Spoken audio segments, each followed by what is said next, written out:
picture the internet as a vast interconnected set of highways. As of now, these highways all travel at the same speed regardless of destination, application, user, or relation to any entity. But recently, there have been debates in Congress with telecommunication companies on whether or not the conditions are to change. This concept is known as net neutrality. Madam President, I rise today to talk about the House's effort last month to repeal the Federal Communication Commission's net neutrality rules. Net neutrality is the very simple idea that all content and applications on the internet should be treated the same, regardless of who owns the content or the website. This is not a radical concept, in large part because it is what you and I see and experience every time. Net neutrality is at the top of the progressives' wish list this year, and now the FCC is ready to grant this wish. Seton Motley has the details. Seton, how bad is this, and what is the government trying to do? It's a pretty bad deal, Judge. How are you? Good, thanks. Companies such as Comcast and Verizon are lobbying to deregulate these internet highways in order to exercise more control, essentially charging an additional toll while controlling the speed of flow of information, which is already regulated equally. Firms like Verizon and Google have pushed for a two-tiered system that would allow them to charge fees. To talk more about the FCC proposal, we're joined by Josh Silver, co-founder of the media reform group Free Press. Josh. What most people don't understand when they hear net neutrality, their eyes gloss over and they say, well, how does that affect me? This would, in effect, cause prices for internet access to change based on the speed of broadband that you are requesting. There's basically two facets of net neutrality with which we have to be concerned. There's tiered pricing, which the left is against, and discrimination of content, which they are for. All right, what does the government want to do to this relationship? They say you can't do that. They say you can't manage the network. It's socialism for the internet. Everybody gets equal amounts of nothing. These hearings have an amazing salutary effect. It does appear to be the only mechanism that prompts Comcast to take actions. Now, just before this meeting, they have contracted an agreement with Pando Networks to create something that they claim will be a Bill of Rights.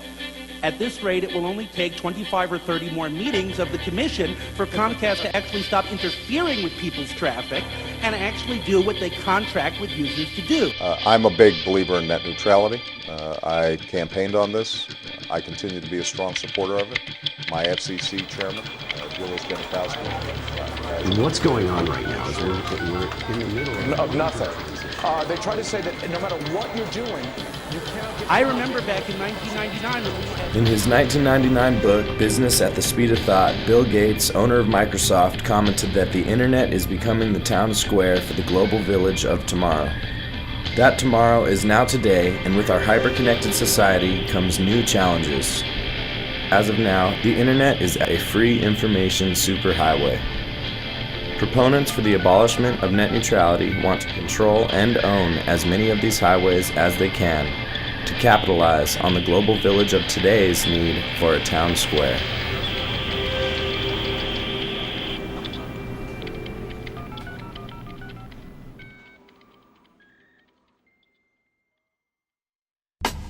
Can you please state your name, occupation, and how many years you have been in your current occupation? Yes, it's Dr. Barbara O'Connor, and I'm a professor emeritus at Sac State of Communications. And in my case, it's technology and political communications. So I taught at 3 universities for 46 years and retired 3 years ago. In the 1960s, the internet was a closed research network used only by a few universities.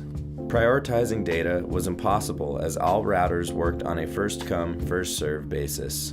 It wasn't until later that prioritized service became an issue. When I was studying technology, it was all about Fortran and Pascal and phone companies and then cable companies. And it grew into multiple entrants into what we call the network.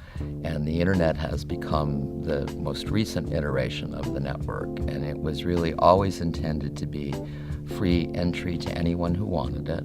It was developed by DARPA funds and was really intended to be an open network, hence the title of net neutrality. Net neutrality really applies to keeping the network open.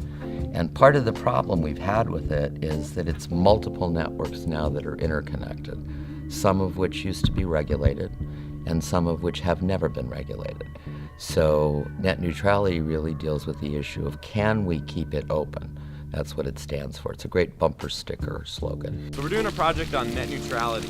Okay. Ever heard of it? Nope. So you haven't heard of net neutrality until we came up and talked to you? No. So Americans should be concerned about net neutrality? Well, I think the civil rights community has always been concerned about it, and then the consumer community, who's intervened against the phone companies and against the cable companies on a rate case basis, have been concerned about free access.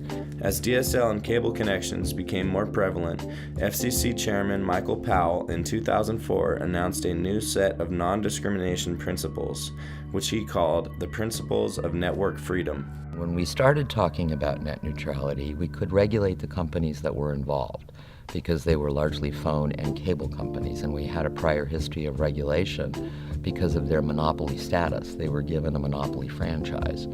Now that's not the case. We have people like Google, we have all of the some international companies that are involved in wireless. We're starting to get low orbit satellites coming in. So there is no regulatory framework for regulating those companies. They have been deregulated. And increasingly, the phone companies are coming out from under regulation to allow them to compete more fully. And the only thing that's really regulated now is the basic local phone line, which comes in, and more people are abandoning those. In 2007, the Senate passed the Internet Freedom Preservation Act, making it illegal for telecommunication companies to discriminate against users of broadband regardless of lawful content, applications, or service. On August 1, 2008, the FCC formally voted 3-2 to uphold a complaint against Comcast, ruling that it had illegally restricted users of its high-speed internet service from using file-sharing software. However, 2 years later, the U.S. Court of Appeals overturned the FCC's ruling. They stated that the FCC has failed to tie its assertion of regulatory authority to an actual law enacted by Congress. So whenever you're a regulator, you have to be able to actually regulate. Otherwise, why bother? Because when you go into an environment where you have no right to regulate, all you deal is with lots of lawyers and lobbyists. And that's what the FCC was going through in the 80s and 90s when they were talking about net neutrality, because Google's lawyers would come in, satellite lawyers would come in and say, you don't regulate us. So if net neutrality wasn't the case, certain companies would be able to buy one lane and make it go faster than the others. Does that sound fair to you? Would we have access to that lane? Or? We would have access to that lane, but we'd have to pay in order to get that lane. I don't know, maybe. I mean, I could see the benefits of being able to have access to a faster lane, but at the same time, it would depend on the price that you're paying. I personally think having lots of competitors is likely to produce lower cost access to the network. When you have a monopoly structure, the consumers in that environment are held hostage to the provider. Cable has always been a monopoly anyway, so why make it more of a monopoly once we find a better way to transmit? So you think the competition that not having net neutrality would provide would be good for it would lower the price. It has really been a tough issue to get your arms around because we all believe in open and equal access because that's a right. It's a fundamental right of free speech. But increasingly, the technology to deliver it is living in an unregulated environment. So we either have to change the laws to allow somebody to regulate it, and there's no move to do that. In the U.S., we want to be competitive, and we have these new entrants into the market that we think will drive costs down. And to start to regulate again, you have a problem with that because you're picking winners and losers. And the phone companies and the cable companies would love to have us do that because it would generate more revenue as the access point to the internet. But there's no will to do it anymore.